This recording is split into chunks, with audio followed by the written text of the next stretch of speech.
YM Channel.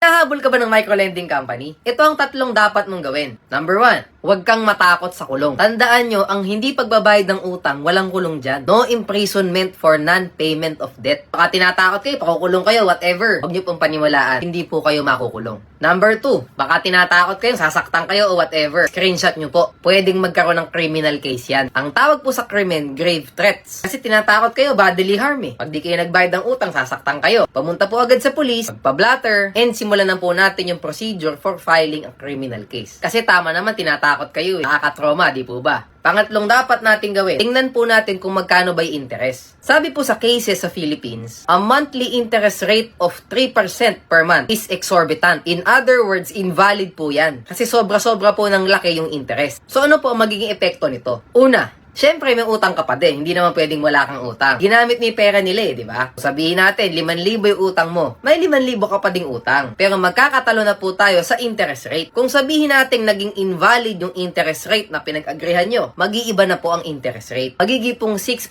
per annum na lang. In other words, 6% lang for 1 year. Kasi yun po ang legal interest sa Philippines. Ayun po yan sa Bangko Sentral ng Pilipinas. Okay, sabihin natin, isang taong kang di nakabayad, 5,000 ang utang mo. So after 1 year, ang kailangan mo lang bayaran 5,300 pesos. Kasi yun ang 6% ng 5,000. Kung sinachargean po kayo ng 10% per month, 20% per month, 30% per month, 5% per month, illegal po yan. Kasi predatory. Hindi talaga kayo makakabayad, di ba? So tandaan nyo po ito palagi at huwag po kayong matakot.